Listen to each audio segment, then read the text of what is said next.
बलूचिस्तान में जफ़र एक्सप्रेस का हाईजैक हो जाना, इसके साथ साथ बलूचिस्तान के एक notable human right activist Mahrang Baloch को नोबल पीस प्राइज़ के लिए उस नोबल पुरस्कार के लिए नॉमिनेशन मिलना, उससे पहले बलूचिस्तान के अंदर जितने भी लड़ रहे संगठन थे उनका एक दूसरे से मिलना, और उससे पहले उनका तहरीके तालिबान पाकिस्तान से मिलना।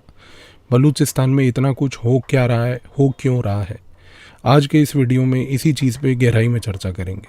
आज एक बोर्ड लेके भी आपके सामने मैं बैठा हूँ, क्योंकि जिस प्रकार का ये विषय है उसमें कुछ पॉइंट्स आपको बार बार दिखाने हैं। आई होप कि ये थोड़ा सा तरीका अलग है, लेकिन आपको चीज़ें समझ आएंगी। सबसे पहले हमें एक चीज़ जानने की आवश्यकता ये है कि पाकिस्तान का एलिगेशन क्या है। पाकिस्तान बार बार ये बात बोल रहा है कि बलूचिस्तान के अंदर भारत एक प्रॉक्सी वॉर कर रहा है।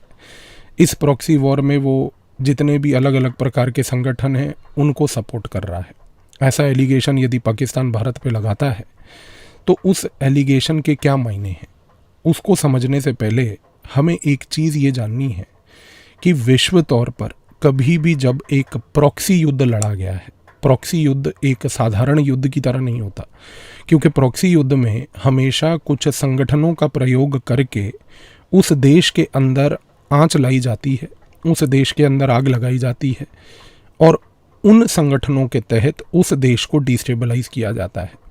किस प्रकार से जो ये अन्य संगठन हैं जो एक प्रॉक्सी युद्ध में आपका साथ दे रहे हैं और किस प्रकार से उनको आप यूटिलाइज कर कर क्या ऑब्जेक्टिव अचीव करना चाहते हैं, ये हर परिस्थिति में अलग होता है। लेकिन विश्व तौर पर जितनी भी विश्व के देश या मिलिट्री हैं या इंटेलिजेंस संस्थाएं हैं, यदि उन्होंने कभी भी किसी प्रकार के प्रॉक्सी युद्ध का सहारा अगर लिया है तो पहली बात तो ये जानने की आवश्यकता है कि जो प्रॉक्सी युद्ध है उसमें 4 बड़े पॉइंट्स हमेशा होते हैं। सबसे पहला पॉइंट होता है size of the rebel army. Size of the rebel army का मतलब ये है कि अगर एक देश दूसरे देश में प्रॉक्सी युद्ध करवा रहा है, उस देश के अंदर वो कुछ संगठनों को समर्थन दे रहा है, उन संगठनों का साइज़ क्या है, वो कितने बड़े हैं, ये बहुत महत्वपूर्ण है। दूसरा प्रिंसिपल होता है कि उन संगठनों को इंटेलिजेंस के द्वारा कितनी सपोर्ट मिल रही है, यानी कि जो दूसरे देश का इंटेलिजेंस एजेंसी है वो उस देश के अंदर यदि कुछ संगठनों को सपोर्ट कर रहा है तो उनको वो सपोर्ट करने के समय कितना सपोर्ट और क्या सपोर्ट दे रहा है। और तीसरा यहाँ पर आता है पॉइंट कि जिस देश में प्रॉक्सी वॉर लड़ी जा रही है उस देश की सरकार की रिजॉल्व, यानी कि उसकी खुद की ताकत क्या है कि वो प्रॉक्सी वॉर को किस प्रकार से टैकल करेगी। और उसको टैकल करने के लिए चौथा पॉइंट कि वो अपने बल का, यानी कि अपनी सेना का, यानी कि अपनी आर्मी का प्रयोग करेगी या नहीं करेगी। इन चारों पॉइंट्स के बीच में यदि बैलेंस हो तो ये पहली बात तो याद रखिएगा कि प्रॉक्सी वॉर का सक्सेस और फेलियर इन चारों के वेरिएशन पे डिपेंड करता है। कुछ उदाहरण देते हुए बलूचिस्तान पे अगर हम आए तो आप चीज़ों को बेहतर समझेंगे। पाकिस्तान की एक टेरिटरी थी ईस्ट पाकिस्तान, उस ईस्ट पाकिस्तान को भारत ने बदल कर बांग्लादेश बनाया। उसको बांग्लादेश बनाने के लिए एक प्रॉक्सी वॉर का गेम वहाँ पर भारत की तरफ से खेला गया, और ये प्रॉक्सी वॉर आज की डेट में डॉक्यूमेंटेड है, वेल एक्सेप्टेड है। लेकिन सबसे बड़ी बात यह है कि वो प्रॉक्सी वॉर की शुरुआत भारत ने नहीं की थी, भारत ने उस प्रॉक्सी वॉर का समर्थन किया था, शुरुआत वहाँ से खुद हुई थी। अब उन चीज़ों को देखिए, बांग्लादेश जो आज की डेट में टेरिटरी है वो पहले ईस्ट पाकिस्तान था। ईस्ट पाकिस्तान में जो बंगाली रहते थे उन बंगाली मुसलमानों की ग्रीवेंस थी कि उनको किसी भी प्रकार का समर्थन वेस्ट पाकिस्तान की तरफ से नहीं मिल रहा है।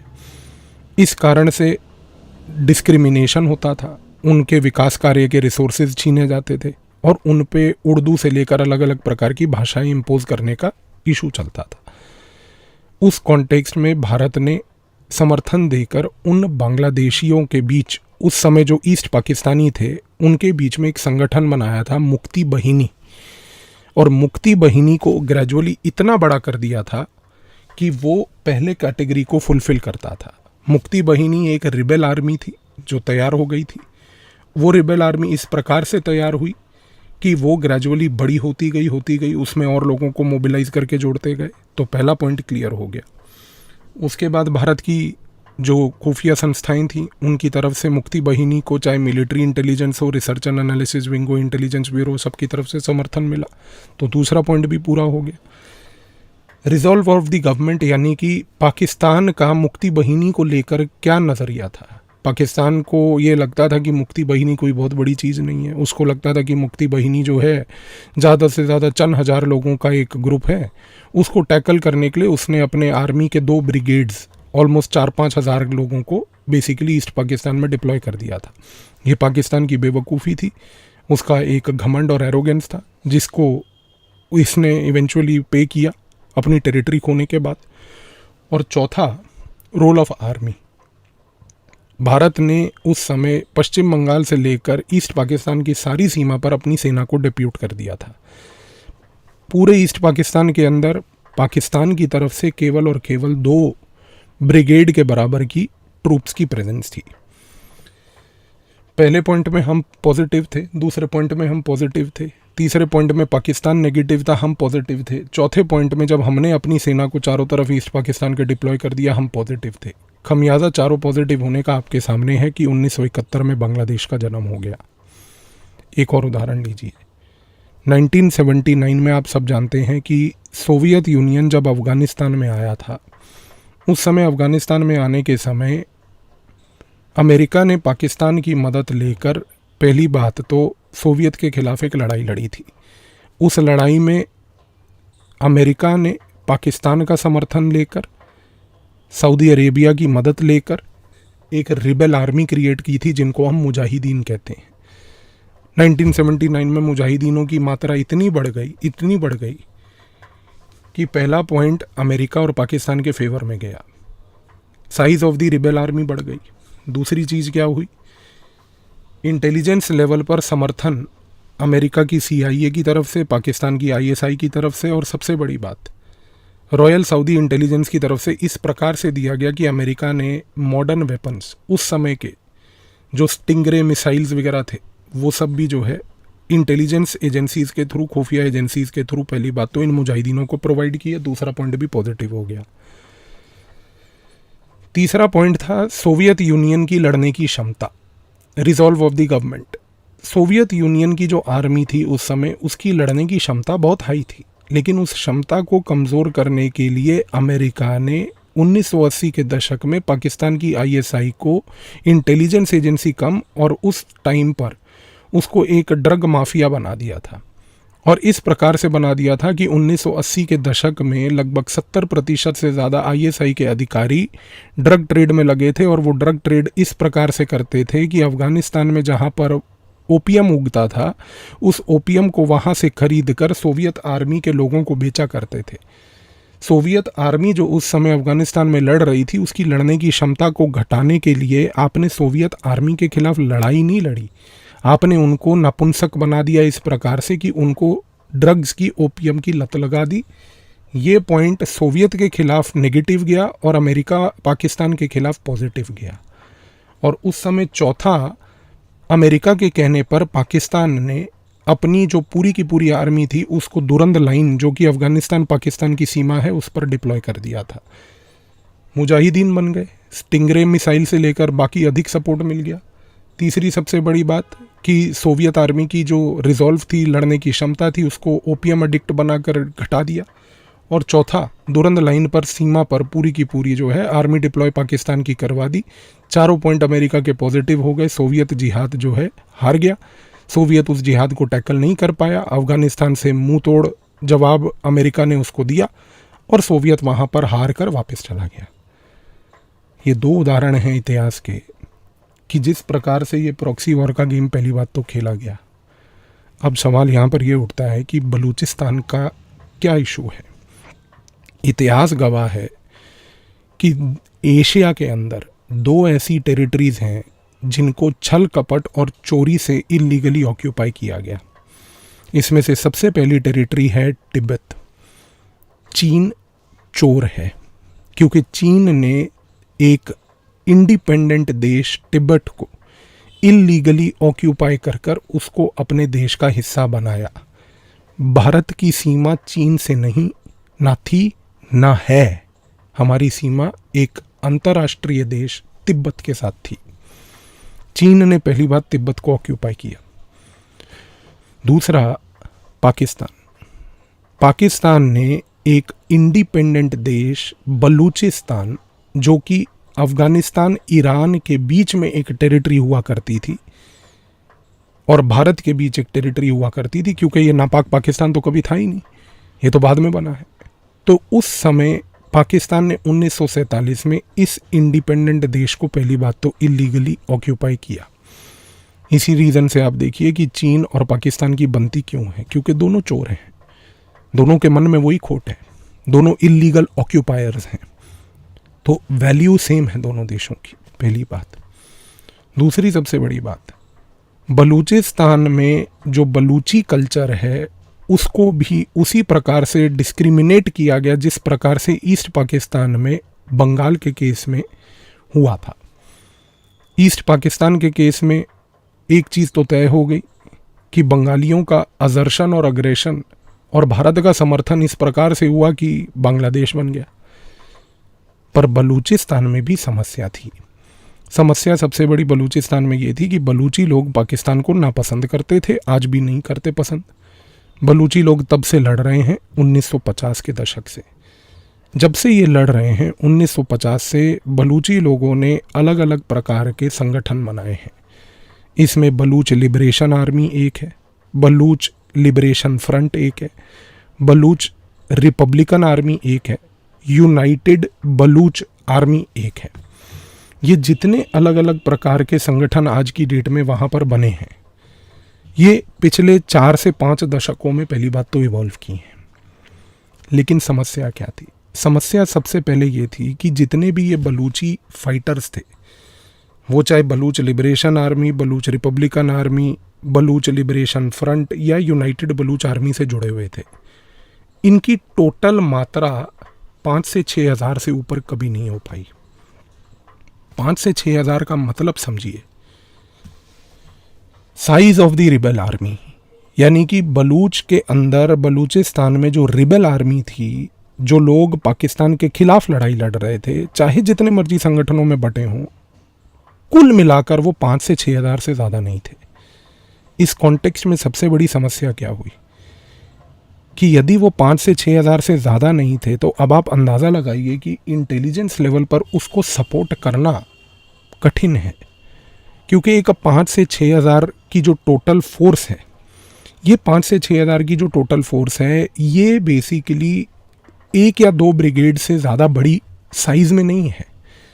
और इसको अगर आप समर्थन दें इन कंट्रास्ट टू एक ऐसी पाकिस्तान की आर्मी जो कि 5 लाख से अधिक ट्रूप्स रखती है, और एक ऐसी आर्मी जो बेसिकली अपनी आर्मी का प्रयोग करके, बल का प्रयोग करके उनको सप्रेस करने की भी क्षमता रखती है। इस केस में एक चीज़ तो तय थी, ऐतिहासिक तौर पर अगर ये 4 पॉइंट्स बलूचिस्तान में अपनाए जाएं, ये बैठ नहीं रहे थे। रिबेल आर्मी का साइज़ बड़ा नहीं था, 5 से 6 हज़ार से ज़्यादा लोग एक पॉइंट पर, किसी भी पॉइंट पर हम जोड़ नहीं पा रहे थे, नहीं हो पा रहा था। खुफिया एजेंसीज के तहत सपोर्ट उतने छोटे से संगठन को देना फ़ायदेमंद नहीं था।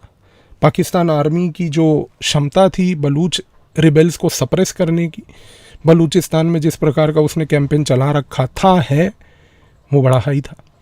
और चौथा कि आर्मी एकदम डिटरमिन्ड थी पाकिस्तान की कि बलूचिस्तान में हम ईस्ट पाकिस्तान नहीं होने देंगे। अब लेकिन समस्या क्या है? समस्या ये है कि यदि अगर पाकिस्तान की आर्मी इस प्रकार का रवैया कर रही थी और हम किसी भी प्रकार से बलूचिस्तान के अंदर जो रिबेल आर्मी का साइज़ है वो बड़ा नहीं कर पा रहे थे, तो यहाँ पर खेल बदलने की आवश्यकता थी। खेल बदलने की आवश्यकता समझने के लिए आपको सबसे पहले ये जानना है कि बलूचिस्तान को आज़ाद कराना किन किन लोगों के हित में है। इस मोमेंट पर बलूचिस्तान को आज़ाद कराना भारत के हित में हमेशा से था और है और रहेगा जब तक बलूचिस्तान अलग नहीं होगा। अमेरिका के कॉन्टेक्स्ट में ये कहना गलत नहीं है कि अमेरिका बलूचिस्तान को लेकर पहले बहुत ज़्यादा सीरियस नहीं था। 1970-80 के दशक में उसको सीरियसनेस दिखी थी और दिखी इसलिए थी 1970-80 के दशक में क्योंकि उस समय उसको ये लगता था कि बलूचिस्तान की टेरिटरी एक ऐसी जगह है जो ईरान के बाजू में है, और ईरान के ऊपर नज़र रखने के लिए बलूचिस्तान में अगर यदि मुझे बेस मिल जाए तो मुझे इससे अच्छा कोई फ़ायदा नहीं होगा। लेकिन 1980 के और 90 के दशक में पाकिस्तान ने अमेरिका को कन्विंस किया कि आप अलग बलूचिस्तान को क्यों विजुअलाइज करते हैं, हम आपको पूरा पाकिस्तान, भूखा नंगा भिखारी देश, यही आपको दे रहे हैं, आप इस भिखारी देश का जैसे प्रयोग करना कीजिए ना, हम तो प्रयोग करने के लिए तो बने हैं। तो उन्होंने उस प्रकार से अपने देश को बेचा। बिकाऊ लोग हैं और कुछ हैसियत तो है नहीं उसकी, उसने अपने आप को अमेरिका को बेच दिया। तो अमेरिका को लगा कि ठीक है, बलूचिस्तान छोटा सा जो मैं सोच रहा था विजा विज पूरा बड़ा पाकिस्तान, ये मेरे लिए फ़ायदेमंद है। लेकिन ग्रेजुअली 2000 के दशक से परिस्थितियां बदलने लगीं। परिस्थितियां इसलिए बदलने लगीं क्योंकि 2000 के दशक से जो जियोपॉलिटिक्स हुई वो इस प्रकार से हुई कि अमेरिका को इजराइल ने समझाया कि देखो, तुम्हारे लिए समस्या ईरान नहीं चाइना है, तुम चाइना से भिड़ो। 2000 के दशक में अमेरिका जो था वो अपने ही एक ओवर कॉन्फिडेंस में था, उसको लगा नहीं नहीं चीन हमारे लिए कोई समस्या नहीं है, लेकिन हाँ तुम ये ठीक कह रहे हो कि ईरान हमारे लिए समस्या नहीं है, ईरान को तुम देख लो। 2000 से लेकर 2010 का जो दशक था, इस दशक में दो बदलाव हुए। अमेरिका ने पूरी की पूरी वो रिस्पॉन्सिबिलिटी ईरान को देखने वाली इजराइल को सौंप दी, तो उसका पाकिस्तान को लेकर ईरान को टैकल करने का वो नज़रिया धीरे धीरे कम हो गया। दूसरा सबसे बड़ी चीज़ क्या हुई कि 2010 के दशक तक चीन जो है उसने पाकिस्तान को अपना समर्थक बनाकर पाकिस्तान को अपनी गोद में बिठा लिया, और 2014 से जब से उसने belt and road initiative start कर चाइना पाकिस्तान इकोनॉमिक कॉरिडोर बनाया, उस कॉरिडोर के तहत जब उसने ये विजुअलाइज किया कि पाकिस्तान मेरे लिए एक समर्थक देश है जो मुझे चाइना पाकिस्तान इकोनॉमिक कॉरिडोर बना के देगा, जिसमें मैं अपने सिंकियांग में कश्गर प्रोविंस से लेकर जो है बलूचिस्तान में ग्वादर पोर्ट तक एक इकोनॉमिक कॉरिडोर बनाऊंगा, जिसके तहत पाकिस्तान का भी विकास होगा, और ऑब्वियस ही बात है कि उस विकास के तहत हमें भी जो है मिडल ईस्ट के देशों से तेल खरीद के पूरे इंडो पैसिफिक में जहाँ पर अमेरिका गतिविधियाँ बढ़ाएगा वहाँ से तेल लाने की आवश्यकता ही नहीं है, हम तो सीधा उसको बलूचिस्तान से ले जाएंगे। जब से ये परिस्थिति इस प्रकार की बनी, अब आप दो चीज़ों को समझने की कोशिश कीजिए कि सबसे पहले अमेरिका की सोच बलूचिस्तान को लेके बदली। अमेरिका को ग्रेजुअली अब एक चीज़ ये समझ आने लग गई कि बलूचिस्तान ईरान को लेकर मेरे लिए महत्वपूर्ण नहीं बल्कि चाइना को लेकर ज़्यादा महत्वपूर्ण है, क्योंकि जितना भी मिडल ईस्ट में तेल है, जितना भी मिडल ईस्ट में गैस है, अगर चीन को वो तेल और गैस की आवश्यकता है तो वो तेल और गैस वहाँ से अगले 20 से 40 साल इंडो पैसिफिक, इंडियन ओशन से होते हुए, स्ट्रेट ऑफ मलक्का से होते हुए लेकर नहीं जाएगा। वो सारा तेल और गैस मिडल ईस्ट से खरीद के पाकिस्तान लाएगा, पाकिस्तान के अंदर बलूचिस्तान में ग्वादर पोर्ट बनाएगा, उस पोर्ट को बनाकर वहाँ से वो सारा का सारा तेल गैस जो है पाकिस्तान के अंदर एक रोड कॉरिडोर के थ्रू कश्गर लेके जाएगा। कश्गर में यदि वो जिंजियांग प्रोविंस जो है चाइना का, यदि वहाँ पर उसका वो बेस बनाएगा जहाँ पर सारा बाहर से आया हुआ तेल और ऑयल का इंपोर्ट हो रहा है, गैस का इंपोर्ट हो रहा है, तो जिंजियांग एक इकोनॉमिक सेंटर बनेगा, पाकिस्तान एक इकोनॉमिक सेंटर बनेगा, ग्वादर पोर्ट एक इकोनॉमिक सेंटर बनेगा, बलूचिस्तान एक इकोनॉमिक सेंटर बनेगा। अमेरिका ने पाकिस्तान को ये बात समझाने की कोशिश करी कि ये काम तुम गलत कर रहे हो, मत करो, नहीं माना। भारत ने अमेरिका को ये समझाया कि देखिए, पाकिस्तान के पास किसी भी प्रकार की आर्थिक मजबूती अगर आती है तो वो आर्थिक मजबूती का एक ही कार्य करेगा कि उस पैसे का प्रयोग वो भारत के खिलाफ करेगा, और भारत के अंदर वो अलग अलग प्रकार के वायलेंस को मैन्युफैक्चर करेगा, अलग अलग प्रकार के तंजीमों के तहत आतंकवाद करेगा, मुसलमानों को उकसाएगा, जो उसका एक ही कार्य है। उसके खुद के स्लीपर सेल एजेंट्स पूरे यहाँ पर राजनीतिक वर्गों तक बैठे हुए हैं डीप लेवल पर।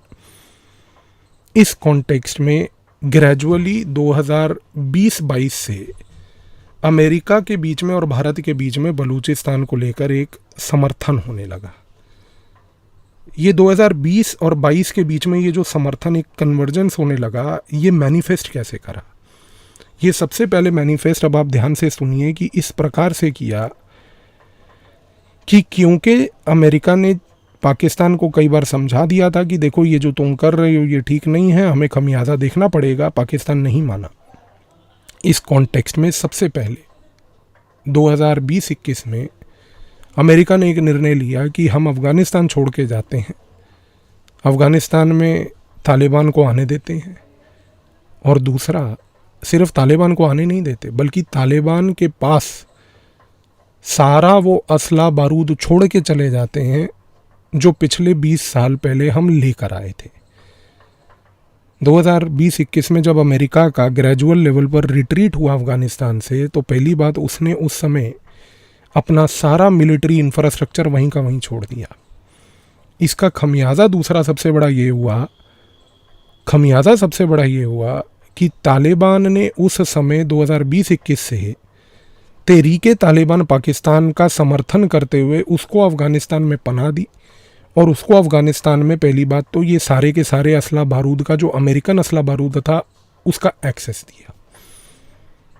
2020-21 से लेकर 2025 तक आप देखिए कि पिछले 4 से 5 सालों में कितने अग्रेसिव लेवल पर तहरीके तालिबान पाकिस्तान ने रोज़ के रोज़ पाकिस्तान के अंदर उसका जीना मुश्किल कर रखा है।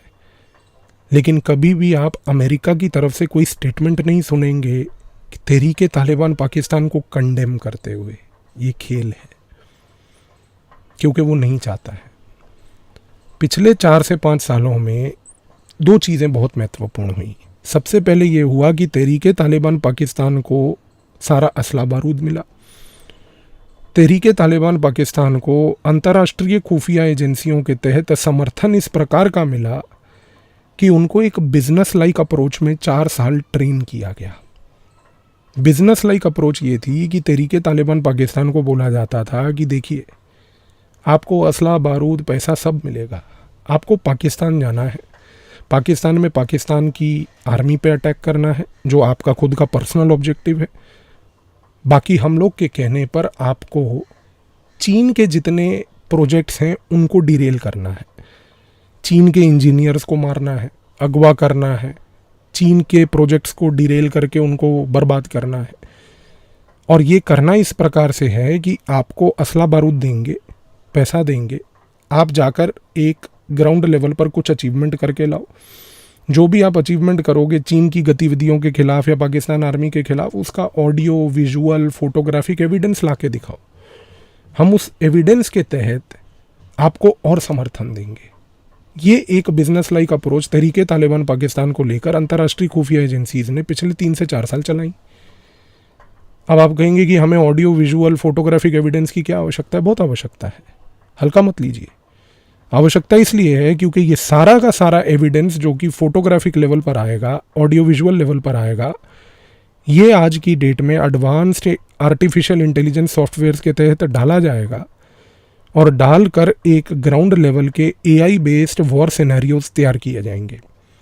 ये डेटा जो प्राइमरी लेवल से फीड हो रहा है इंटेलिजेंस एजेंसीज को, इससे बेहतर कोई डेटा नहीं हो सकता, क्योंकि ये डेटा खुद एक ग्राउंड लेवल की ऑपरेशनल एजेंसी तहरीके तालिबान पाकिस्तान ला रही है। इसके लिए हमें सैटेलाइट की इमेजरी की ज़रूरत नहीं है। दूसरी सबसे बड़ी चीज़ क्या हुई, एक जगह पर जब तहरीके तालिबान पाकिस्तान को समर्थन देकर उसको ट्रेन किया जा रहा था, उसी समय यही तहरीके तालिबान पाकिस्तान को इन्हीं के लोगों को बोला गया कि आप अपना पूरा का पूरा बेस बलूचिस्तान में बनाएं। आप अपना पूरा का पूरा बेस बलूचिस्तान के साथ साथ अफ़गानिस्तान में तो है ही है, पर अफ़गानिस्तान से पाकिस्तान में एंट्री पॉइंट के लिए बलूचिस्तान का प्रयोग करें। अब ये एक बहुत बड़ा टैक्टिकल मूव था, क्योंकि अगर तहरीके तालिबान पाकिस्तान बलूचिस्तान के थ्रू एंटर करेगी, बलूचिस्तान को बेस बनाकर अपने पाकिस्तान के अंदर सारे ऑपरेशंस करेगी, तो इससे बलूचिस्तान के अंदर Baloch Liberation Army, Baloch Republican Army, Baloch Liberation Front, United Baloch Army, इन लोगों को दिखेगा कि देखो तहरीके तालिबान पाकिस्तान कितनी अग्रेसिव है, कैसे काम कर रही है, सीखना चाहिए। इससे इनमें मोटिवेशन स्पिल ओवर होगी और ये ग्रेजुअली हुई। तीसरा सबसे बड़ा काम ये हुआ कि ग्रेजुअली अंतर्राष्ट्रीय खुफिया एजेंसियों के समर्थन से पिछले चंद महीने में जैसे जैसे तहरीके तालिबान पाकिस्तान बलूच ग्रुप्स के लिए एक इंस्पिरेशन बन रही थी, इन अंतर्राष्ट्रीय खुफिया एजेंसियों ने बलूचिस्तान के अंदर ये जितने अलग अलग प्रकार के संगठन थे, Baloch Liberation Army, Baloch Liberation Front, Baloch Republican Army, United Baloch Army, इन सबको एकजुट करके एक अम्ब्रेला ऑर्गेनाइजेशन क्रिएट करी, बलूच राजी आजोई सांगर, BRAS, बलूच राजोई आजोई सांगर। ये जो आज की डेट में BRAS बनी, जो कि एक अम्ब्रेला ऑर्गेनाइजेशन है, ये अम्ब्रेला ऑर्गेनाइजेशन में ये बलूचिस्तान के अंदर जितने सारे संगठन हैं ये एकजुट हो गए।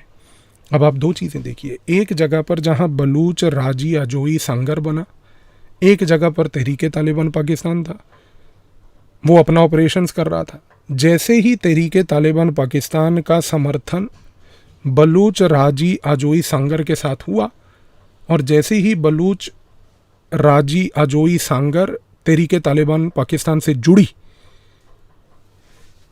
Size of the rebel army बढ़ गया। क्योंकि अभी तक जो बलूचिस्तान में अलग अलग संगठनों के तहत लोग ऑपरेट कर रहे थे, 5 से 6 हज़ार से ज़्यादा नहीं थे। पहले तो उन सबको एकजुट करके बलूच राजी आजोई सांगर में जोड़ा। जैसे ही वो बलूच राजी आजोई सांगर में जुड़े, उनको तहरीके तालिबान से जोड़कर क्या हुआ कि अब एक पूरा इस प्रकार से ग्रुप यहाँ पर size of the rebel army बढ़ गई। दूसरा, इंटेलिजेंस सपोर्ट के तहत आप एक चीज़ को देखिए कि इंटेलिजेंस सपोर्ट के तहत तहरीके तालिबान पाकिस्तान लंबे समय से टैक्टिकल लेवल पर बिजनेस लाइक ऑपरेशंस कर रही थी। वो टैक्टिकल लेवल के business like operations Tehreek-e Taliban Pakistan के बलूचिस्तान के सारे संगठन जिनको आज की डेट में बलूच राजी आजोई सांगर के तहत जोड़ा हुआ है, उनके लिए एक इंस्पिरेशन थे। और आज की डेट में जब बलूच राजी आजोई सांगर है और साथ में हमारी TTP है, इन दोनों का अगर एक size of the rebel army देखें और इंटेलिजेंस सपोर्ट देखें तो जाहिर सी बात है ये बढ़ गया। अब तीसरी सबसे बड़ी बात, रिजॉल्व ऑफ द गवर्नमेंट, यानी कि पाकिस्तान आर्मी की तहरीके तालिबान पाकिस्तान से लड़ने की क्षमता ज़ीरो। क्योंकि जितना 4 साल में तहरीके तालिबान पाकिस्तान ने पाकिस्तान की आर्मी को ब्लीड किया है, जितना पिछले 4 साल में पाकिस्तान आर्मी को और पाकिस्तान की ISI को और पाकिस्तान की अन्य सुरक्षा एजेंसियों को TTP ने धोया है, उससे पाकिस्तान आर्मी की पहली बात तो वॉर फाइटिंग क्षमता घटी है। और सिर्फ वो भी नहीं, बल्कि पाकिस्तान आर्मी जो है आज की डेट में वो इस बात को लेकर समझ चुकी है कि उसके ऊपर वॉर ऑफ 1000 कट्स हुआ है। 1000 कट्स ये वही डॉक्ट्रिन है जो पाकिस्तान भारत के ऊपर लंबे समय से चला रहा था। आज की डेट में तहरीके तालिबान पाकिस्तान ने, बलूच के जितने ये संगठन हैं, इन्होंने पाकिस्तान के ऊपर वो अलग अलग प्रकार के जख्म मारे हैं कि पूरे शरीर में 1000 से ऊपर जख्म है। हर जगह से पाकिस्तान आर्मी ब्लीड कर रही है। इस कॉन्टेक्स्ट में अब आप दो चीज़ें समझ लीजिए कि जो समस्या थी अंतर्राष्ट्रीय खुफिया एजेंसीज को कि बलूचिस्तान के अंदर वो बलूचिस्तान के उस एरिया में जाकर वहाँ पर आर्मी का, रिबेल आर्मी का, बलूच फाइटर्स का साइज़ नहीं बढ़ा सकती थी, तो सबसे पहली बात जितने अलग अलग ग्रुप्स थे उनको जोड़कर बलूच राजी आजोई सांगर में तो जोड़ सकती थी, जो हुआ। उनको तहरीके तालिबान पाकिस्तान से जोड़ सकती थी, वो हुआ। आज की डेट में TTP प्लस BRAS का जो पूरा ग्रुप है, उसकी size of the rebel army अब आप सोच नहीं सकते कितनी है। दूसरा, अंतर्राष्ट्रीय खुफिया एजेंसीज की तरफ से, चाहे ब्रिटेन हो, चाहे पाकिस्तान, चाहे भारत हो या अन्य देश हो या अमेरिका हो या कोई भी हो, उनकी तरफ से समर्थन। तीसरा सबसे बड़ी बात, पाकिस्तान आर्मी का रिजॉल्व, लड़ाई लड़ने की क्षमता पिछले 4 साल में घटती गई। और इस मोमेंट पर पाकिस्तान आर्मी के ये हालात हैं कि उसको खुद ही नहीं पता है कि वो किस प्रॉब्लम को बेसिकली टैकल करे। क्योंकि अगर वो बलूचिस्तान की तरफ जाकर अपनी सारी सेना को वहाँ डिप्यूट करती है तो गिलगिट बल्टिस्तान वहाँ पर कुछ हो जाएगा। जैसे ही वो गिलगिट बल्टिस्तान जाती है तो सिंध में कुछ हो जाएगा। जैसे ही वो सिंध से बलूचिस्तान जाती है, पाकिस्तान आर्मी को घूमते रहना पड़ता है, और वो घूमते घूमते इतनी थक चुकी है कि आज की डेट में पाकिस्तान को अब एक बात समझ आ चुकी है, अंतर्राष्ट्रीय खुफिया एजेंसीज तब तक नहीं रुकेंगी जब तक बलूचिस्तान अलग नहीं होगा, सिंध अलग नहीं होगा, गिलगिट बल्टिस्तान और पाकिस्तान इलीगली ऑक्यूपाइड कश्मीर भारत के साथ नहीं आएगा। अगर कुछ पाकिस्तान के पास बचेगा तो वो बचेगा पंजाब, वो भी ज़्यादा टाइम नहीं रहेगा। एक चीज़ आज तय है कि जिस प्रकार से पिछले 4 साल की गतिविधियों में size of the rebel army, Baloch राजी आजोई संगर, टीटीपी, अंतर्राष्ट्रीय खुफिया संबंधन का सपोर्ट, ये पॉजिटिव, पाकिस्तान आर्मी की क्षमता लड़ने की उनकी तरफ से नेगेटिव, हमारे लिए बाकियों के लिए पॉजिटिव, और आर्मी की अलग अलग जगह पर डाइवर्जन, गिलगिट बल्टिस्तान से लेकर सिंध से लेकर या फिर तीसरी जगह बलूचिस्तान, उसके लिए नेगेटिव, हमारे लिए पॉजिटिव। इस मोमेंट पर ये चारों पॉजिटिव फिर से दिख रहे हैं। इस रीज़न से मैंने इस बोर्ड का आज प्रयोग किया था कि आपको ये चारों चीज़ें पहले बलूचिस्तान में कैसे नेगेटिव थीं, वहाँ से ये ग्रेजुअली कैसे पॉजिटिव हो रही हैं और आगे बढ़ती जाएंगी, ये आप देखते जाएंगे। एक चीज़ तो तय है कि पाकिस्तान के पास बलूचिस्तान ज़्यादा समय नहीं रहेगा। एक चीज़ तय है कि पाकिस्तान के पास पाकिस्तान ऑक्यूपाइड कश्मीर ज़्यादा समय नहीं रहेगा। एक बार पीओके और बलूचिस्तान जाता है, उसके बाद Taliban Khyber Pakhtunkhwa federally administered tribal area ले लेगी, सिंध आ जाएगा, पंजाब देख लेंगे। आई बिलीव कि इस वीडियो के बाद आपको बलूचिस्तान में जो हो रहा है, सिर्फ वो पूरी पिक्चर क्लियर नहीं हुई, बल्कि आने वाले समय में आप इवेंट्स को ऑब्जर्व करके इस 4 पॉइंट फ्रेमवर्क में फिट कीजिएगा। इस 4 पॉइंट फ्रेमवर्क में, और इस वीडियो का स्क्रीनशॉट ले लीजिए यहाँ पर, ताकि ये 4 पॉइंट फ्रेमवर्क आपके मोबाइल पे हमेशा पड़ा रहे, क्योंकि ये 4 point Balochistan, Sindh, Khyber Pakhtunkhwa federally administered tribal area, Pakistan illegally occupied Kashmir, Punjab, सारे एरियाज़ में ये काम करेगा। धन्यवाद।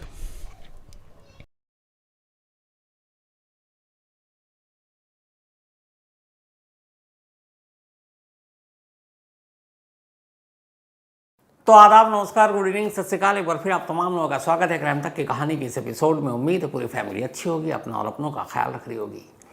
आमतौर पर हाईजैकिंग का जो शब्द है, ये जो लफ्ज़ है, ये प्लेन के साथ जोड़ा जाता है कि प्लेन हाईजैक हो गया। हालांकि ऐसा नहीं है कि दुनिया में कभी ट्रेन हाईजैक नहीं हुआ, बहुत सारे ऐसे इंसिडेंट हुए हैं। अपने इंडिया में भी एक बार हुआ था जब नक्सल ने एक ट्रेन को हाईजैक कर लिया था। लेकिन हाईजैकिंग ट्रेन की कम होती है। पाकिस्तान में 11 मार्च की दोपहर 1:30 से 2 बजे के दरमियान पाकिस्तान की हिस्ट्री की अब तक की सबसे बड़ी एक ट्रेन हाईजैकिंग हुई। ये पूरी कहानी आपको सुनाऊं उससे पहले वीडियो दिखाता हूं आपको, और इस वीडियो के ज़रिए फिर कहानी को आगे बढ़ाता हूं। ये वीडियो आज यानी 12 मार्च की दोपहर BLA, बलूच लिबरेशन आर्मी, उन्होंने जारी किया है। ये वही BLA है, बलूच लिबरेशन आर्मी, जिसने इस हाईजैकिंग की जिम्मेदारी ली है। बलूच लिबरेशन आर्मी असल में बलूचिस्तान में बलूचिस्तान की आज़ादी के लिए लड़ाई लड़ने वाला एक ऑर्गेनाइजेशन है। ये बलूच स्टूडेंट ऑर्गेनाइजेशन था पहले, BSO, बाद में फिर BLA हो गया। तो इस वीडियो में ये क्लेम किया, और पहली बार इस हाईजैकिंग की तस्वीर लाइव रिकॉर्ड की गई जो आपके सामने है। जो पहली तस्वीर है, आप देखेंगे चारों तरफ पहाड़ी पहाड़ी है। उस पहाड़ियों के बीच से एक ट्रेन गुजर रही है। ये जाफर एक्सप्रेस, वही ट्रेन जो कोयटा से पेशावर तक के लिए जा रही थी। तो बीच पहाड़ी के बीच से ये रेलवे ट्रैक और ये ट्रेन गुजर रही है। अचानक रॉकेट लॉन्चर से एक वहाँ पे धमाका होता है, और आप देखेंगे तो निशाना इस ट्रेन के इंजन को बनाया गया था। इंजन के पास ये आकर धमाका होता है, काला धुएं का गुब्बार आसमान में उड़ता हुआ दिखाई देता है। इसके बाद बाकायदा BLA ने इस वीडियो को ट्वीट भी किया। फिर इस ट्रेन को वापस इस वीडियो को रिवाइंड करते हैं और फिर से दिखाते हैं कि कैसे निशाना लिया गया। तो अब दोबारा वही धमाका रिवाइंड करके। फिर कैमरा घूमता है और दिखाया जाता है कि पहाड़ी में कैसे BLA के जो लड़ाके हैं वो बैठे हुए हैं पहाड़ी पर, बाकायदा निशाना लेकर, मोर्चा संभाले हुए। इसके बाद इस वीडियो की तीसरी तस्वीर आती है। यही ट्रेन अब हाईजैक हो चुका। हाईजैक होने के बाद ट्रेन के अंदर बैठे तमाम मुसाफिर बाहर हैं। इन मुसाफिरों को 3 अलग अलग ग्रुप में बिठाया गया, आप देखेंगे ध्यान से तो, और तीनों ग्रुप में अलग अलग BLA के जो लोग हैं वो उनको गन पॉइंट पर लेकर खड़े हैं। और जो रिपोर्ट आई है वो ये कि इन तीनों ग्रुप के साथ साथ BLA के सुसाइड बॉम्बर भी हैं, यानी वो सुसाइड बॉम्बर जो ज़रूरत पड़ने पर ख़ुद को उड़ाकर इन सबको भी मारते हैं। तो बाकायदा उन्होंने एक्सप्लोसिव वेस्ट पहना हुआ है, मतलब बारूद की जैकेट, और हर ग्रुप के जो बंधक हैं जो उनके साथ इनके सुसाइड बॉम्बर भी हैं। और इन सुसाइड बॉम्बर को खड़ा करने का एक मकसद ये भी है कि अगर पाकिस्तानी आर्मी या पाकिस्तानी सिक्योरिटी फोर्सेस कोई ऑपरेशन करती है तो फिर वो इन बंधकों को कवच और ढाल बनाकर वो बता सकते हैं कि हम सुसाइड बॉम्बर हैं, हम इन्हें उड़ा देंगे। और इन बंधकों में लगभग एक रिपोर्ट के मुताबिक इस ट्रेन में अराउंड 200 पाकिस्तानी सिक्योरिटी के ऑफिशियल भी सवार थे, जिसमें पाकिस्तानी मिलिट्री, पाकिस्तानी खुफिया एजेंसी ISI, पुलिस, इन सारे लोगों के जो ड्यूटी पे वर्किंग हैं वो लोग भी सवार थे। तो ज़्यादातर बंधक जो बनाए गए हैं वो यही लोग हैं, यानी पाकिस्तानी फोर्सेस से जुड़े हुए लोग हैं। तो ये 3 तस्वीर बलूच लिबरेशन आर्मी ने जारी किया और उन्होंने दिखाया। तो ये तस्वीर इस ट्रेन हाईजैकिंग के बाद की पहली तस्वीर, पहली वीडियो थी। अब पूरी कहानी कुछ यूँ है कि 11 मार्च यानी कि कल मंगलवार का दिन था। जाफर एक्सप्रेस पाकिस्तान में एक बहुत मशहूर, जैसे अपने देश में है ना राजधानी एक्सप्रेस और बाकी, तो जाफर एक्सप्रेस वहाँ कई बार सुर्खियों में रहा। उसकी वजह है कि 2024 में भी जाफर एक्सप्रेस पर एक बार बम से हमला किया गया था जिसमें 28 लोग मारे गए थे। और जाफर एक्सप्रेस बदनाम या कुख्यात कहें तो क्यों हो, उसकी वजह ये है कि इसका रूट बहुत लंबा और ये वो उस बलूचिस्तान तक पहुँचती है, खैबर पख्तून, जो क्वेटा, जो बड़ा डिस्टर्ब रहता है। तो 39 अप जाफर एक्सप्रेस, इसे 11 मार्च यानी कि ट्यूसडे को सुबह 9 बजे कोयटा से रवाना होना था, कोयटा रेलवे स्टेशन से, और 36.5 घंटे का सफ़र तय करने के बाद इसे कोयटा से निकलकर फिर पेशावर पहुंचना था, Peshawar cantt railway station. Quetta से इसकी रवानगी सुबह 9 बजे तय थी। इस ट्रेन के लिए जो रिजर्वेशन था, इस पूरी जर्नी में कोयटा टू पेशावर 44 स्टेशन ऐसे थे जहां इस ट्रेन को रुकनी थी।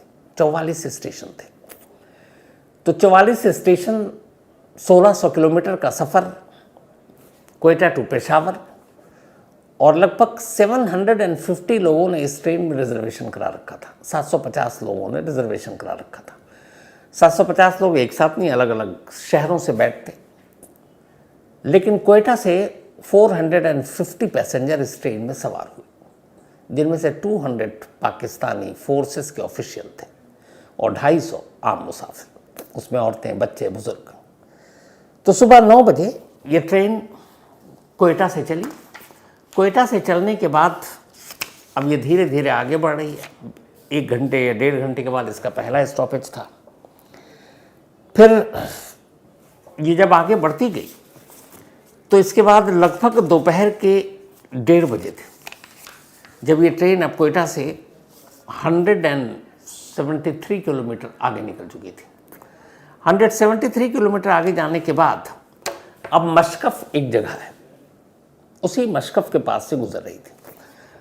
अच्छा, ये जो पूरी जर्नी है इस ट्रेन में, बीच में नेशनल हाईवे भी पड़ता है पाकिस्तान का, और उस नेशनल हाईवे की खासियत ये है कि रेलवे ट्रैक के साथ साथ वो सड़क चलती है। जैसे अपने देश में आपने देखा होगा बहुत सारे हाईवे, सड़क और रेलवे ट्रैक दोनों एक साथ हैं।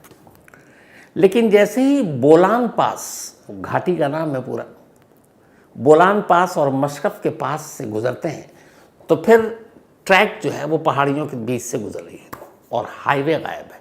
अब वहाँ ऊबड़ खाबड़ रास्ते हैं और नज़दीक में कोई सड़क नहीं है, दूसरी तरफ नदी है, बोलान रिवर। तो अब जैसे ही बोलान के पास जा रहे हैं तो आप हाईवे से कट गए, नेशनल हाईवे से कट गए। अब वहाँ पे रास्ते बड़े मुश्किल हैं, दुश्वार रास्ते हैं।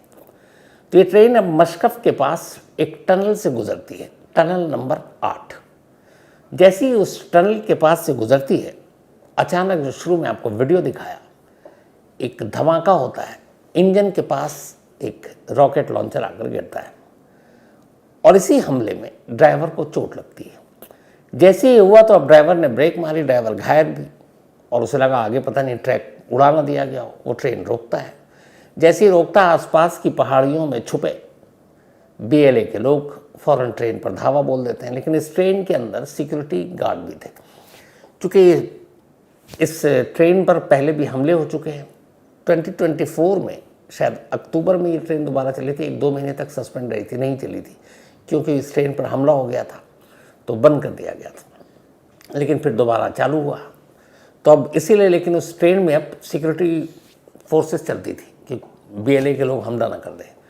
तो जब वो लड़ाके वहाँ पर आए, धमाके के बाद ट्रेन रुक गई, तो अब अंदर से भी गोलियाँ चल रही हैं और बाहर से भी गोलियाँ चल रही हैं। फिर थोड़ी देर की गोलीबारी के बाद BLA ने ट्रेन पर कब्जा कर लिया। कब्जा करने के बाद सारे मुसाफिरों को उतारा। उतारने के बाद उन्हें 3 अलग अलग ग्रुप में बांटा और इस दौरान अब तक जो फायरिंग हुई थी उसमें एक जो ड्राइवर था इस जाफर एक्सप्रेस का, उसकी मौत हो गई। इसके अलावा 9 पाकिस्तानी सिक्योरिटी ऑफिशियल की भी मौत हो गई। इधर से भी कहते हैं कि 27 BLA के लोग मारे गए, जो पाकिस्तानी मतलब सिक्योरिटी फोर्सेस हैं, उनका क्लेम है ये, उनका दावा है। तो खैर अब 3 ग्रुप में इनको बिठाया गया अलग अलग। इसके बाद उनमें से औरतें, बच्चे, बुजुर्ग और वो लोग जो बलूच के सिटीज़न थे, मतलब बलूच के रहने वाले थे। सिटीज़न तो पाकिस्तानी है लेकिन जो बलूच में ही रहते हैं, बलूचिस्तानी, जो बलूचिस्तान में रहते हैं उनको बलूच बोलते हैं, उन सबको अलग किया और उनसे कहा कि ठीक है आप लोग जाओ, और उनको नज़दीकी स्टेशन भेज दिया गया। सबसे नज़दीकी बड़ा स्टेशन यहाँ शिवी है और सबसे बड़ा हॉस्पिटल भी वहीं था। तो उन लोगों को अलग किया गया, उनको सेफ पैसेज दिया गया और उन लोगों को निकाल दिया गया। अब बाकी अराउंड 180 के आसपास ऐसे लोग जो पाकिस्तानी ऑफिशियल थे, या तो मिलिट्री में या ISI में या पुलिस में पोस्टेड थे, उनको बंधक बना लिया गया। बंधक बनाने के बाद फिर BLA ने एक स्टेटमेंट जारी किया और BLA ने एक बयान जारी कर ये कहा कि अगर इन बंधकों को छुड़ाने की कोशिश की गई तो इसका अंजाम बुरा होगा। और बाकायदा उन्होंने इस हाईजैकिंग की जिम्मेदारी भी ले ली और एक रिलीज़ जारी की। और रिलीज़ जारी करने के बाद उन्होंने कहा कि जाफर एक्सप्रेस के 182 मुसाफिरों को बंधक बना रखा। ये ऑफिशियली है उनका, BLA का जो प्रेस रिलीज़ जारी किया उन्होंने। जबकि गोलीबारी में उनका कहना है कि पाकिस्तानी मिलिट्री के 11 लोग मारे गए। BLA ने अपने इस बयान में ये भी कहा कि उन्होंने पाक आर्मी का एक ड्रोन मार गिराया।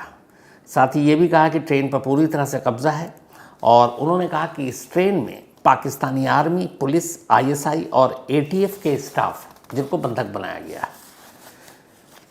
इस स्टेटमेंट में BLA ये भी कहता है कि औरतें, बच्चे, बुजुर्ग और बलोच नागरिकों को छोड़ दिया गया है और साथ में धमकी दी गई अगर पाकिस्तानी मिलिट्री ने या सिक्योरिटी फोर्सेस ने बंधकों को छुड़ाने की कोशिश की या कोई ऑपरेशन किया तो फिर वो एक एक कर इन सारे बंधकों को, यानी 182 जो होस्टेजेस हैं, उनको मार देंगे। बाकायदा BLA ने ये भी बताया कि इस ट्रेन को हाईजैक किसने किया है।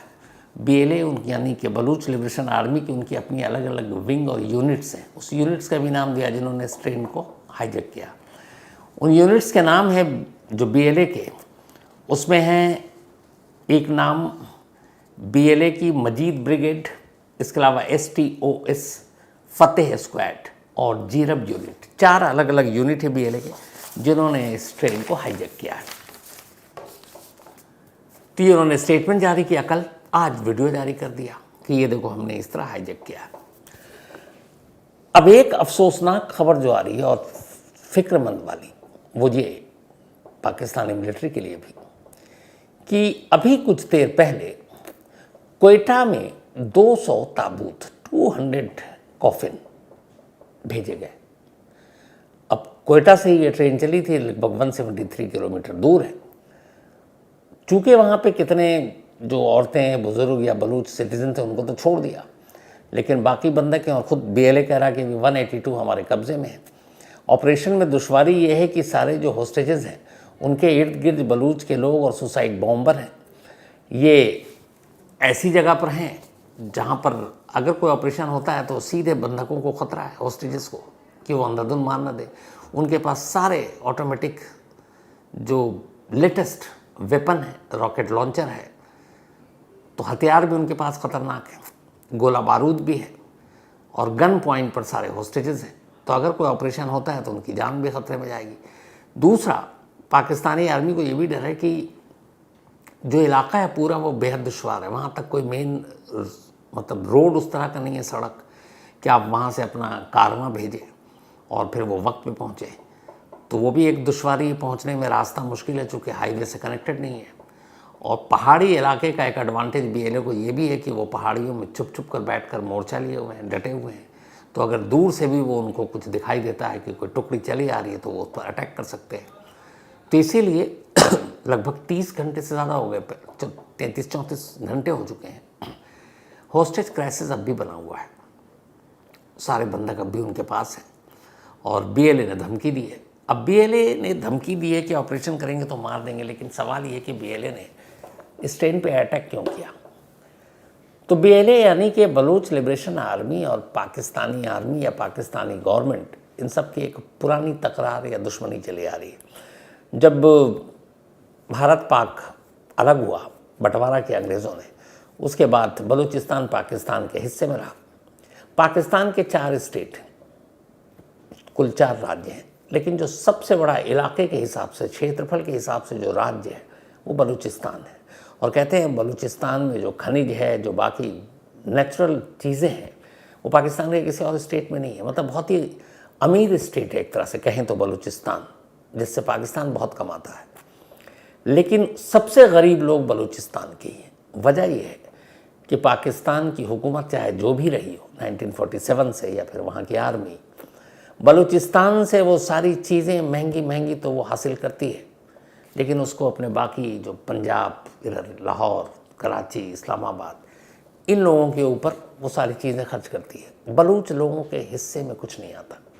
बलूच का कल्चर भी अलग है, उनकी तहजीब भी अलग है, उनके रहने का ढंग अलग है, सब कुछ अलग है। और वो शुरू से नहीं चाहते थे कि वो पाकिस्तान का हिस्सा बने। बलूचिस्तान की यही मांग है कि बलूचिस्तान एक अलग देश हो, एक आज़ाद देश हो जो पाकिस्तान के साथ ना हो। और उसकी इसी डिमांड को लेके वहाँ अलग अलग बहुत सारे ग्रुप बने। कहते हैं कि अभी लास्ट 20-25 साल में ही 25,000 से ज़्यादा बलूचिस्तान लोग जो इस क्रांति को उठा रहे थे उनको मार दिया गया। 20-25,000 लोग आज भी गायब है जिनका कोई सुराग नहीं है। वहाँ की पाकिस्तान की मिलिट्री पर इल्ज़ाम लगता है कि वो जब तब बलूच के लोगों पर जुल्म करते हैं, उनके घरों को जला देते हैं, उनके लोगों को उठा लेते हैं, जवान लड़कों को गोलियों का निशाना बनाते हैं। तो ये सारी लड़ाई चल रही है जिसकी वजह से बलूचिस्तान के लोग एक मुहिम पर हैं अपने देश की आज़ादी की, एक बलूचिस्तान अलग मांग को लेकर। और बहुत सारे बलूच के लोग जेलों में हैं पाकिस्तान के। तो यही वो सारी चीज़ें हैं जिसकी वजह से इस हाईजैकिंग के ज़रिए BLA अपनी बात पाकिस्तान सरकार तक पहुंचाना चाहता है। हो सकता है कुछ समझौता या कुछ अपनी मांगे भी मनवानी हो तो उसके ज़रिए कि इस बंधकों की रिहाई के बदले में क्या किया जाए। लेकिन कुल मिलाकर हालात ये हैं कि 32-33 घंटे हो चुके हैं। ये ट्रेन उसी पहाड़ी के इलाके में खड़ी है और कमाल ये है कि जो पूरा इलाका है इसमें बहुत सारे टनल से होकर ट्रेन गुजरती है। जिस जगह पर ये हुआ है मशकफ़, ये जस्ट टनल से ट्रेन बाहर ही निकली थी और टनल नंबर 8 है ये। और ऐसे बहुत सारे टनल है आसपास का जो लोकेशन है। चूँकि यहाँ सड़क नेशनल हाईवे से कट गया तो पूरी प्लानिंग थी BLA की कि कहाँ पर इस ट्रेन पे अटैक करना है ताकि ये सड़क से दूर हो, हाईवे से दूर हो, पाकिस्तानी फोर्सेस को पहुँचने में वक्त लगे। कुछ ड्रोन भेजे गए थे कोयटा से, उस ड्रोन को भी मार गिराने का इन्होंने दावा किया है। लेकिन पाकिस्तानी फोर्स का कहना है कि हम पूरा एक क्लियरेंस ऑपरेशन हमारा जारी रहेगा और जब तक सारे बंधकों को हम बचा ना लें, छुड़ा ना लें, हमारे मतलब ये पूरा जो मुहिम है ये रुकेगा नहीं। तो दुआ यही है इसमें बस, जब बेगुनाह और लोग मारे जाते हैं, चाहे वो किसी भी देश में हो, कोई भी ऑर्गेनाइजेशन हो, तो अफसोस होता है। लड़ाई आमने सामने की होनी चाहिए। इसमें बहुत सारे बेकसूर लोग भी हैं, बहुत सारे अभी भी कहते हैं कि बहुत सारी औरतें और बुज़ुर्ग हैं जो वहाँ पे बंधक हैं पाकिस्तानी फोर्सेस के अलावा। तो देखिए सब कुछ अच्छा हो, ऑपरेशन ख़त्म हो, और जो बलूच के साथ हो रहा वो भी बंद हो। बलूचिस्तान के लोगों पर जुल्मों की कहानी जब तब सामने आती रहती है, और उनका ये भी इल्ज़ाम लगता है कि बलूच मूवमेंट को बढ़ावा देने में हमारे देश का हाथ है। तो सवाल ये है कि जब ये इल्ज़ाम तो लगाते हैं, लेकिन अगर आप बलूचिस्तान की हालत देख लें, तस्वीरें देख लें, तो आपको रोना आ जाएगा। वाकई उनके लोगों के कई जर्नलिस्ट ऐसे हैं जिनको मार दिया गया, उनके लड़कों को नौकरी नहीं है, उनके पास मतलब सब कुछ, जिनके पास पूरा ख़जाना है बलूचिस्तान में, और वो सबसे गरीब लोग हैं पाकिस्तान के, क्योंकि उनके हिस्से की सारी चीज़ें उठाकर बाकी के पाकिस्तान को दे दिया जाता है। तो कोई भी हो वो लड़ाई तो लड़ेगा। तो बलूचिस्तान अपने हक़ की आवाज़, अपने हक़ की लड़ाई लड़ रहे हैं, और यही वजह है कि इस तरह के बहुत सारे ऑर्गेनाइजेशन हैं। हालांकि BLA को पाकिस्तान ने, अमेरिका ने और कुछ देशों ने टेररिस्ट ग्रुप डिक्लेयर कर रखा है, लेकिन भारत ने नहीं किया है। आप अगर वर्ल्ड पॉलिटिक्स इंटरनेशनल इसको उठाकर देखेंगे तो बहुत सारे हैं। जैसे आप इज़राइल में ही चले जाइए, या आप हमास को ले लीजिए, या फिर आप जो बाकी ऑर्गेनाइजेशन है, कई देशों ने कर रखा है, लेकिन इंडिया ने नहीं कर रखा है, जो अपना इज़राइल का अभी है। तो अलग अलग पॉलिटिक्स, अलग अलग इंटरेस्ट होता है।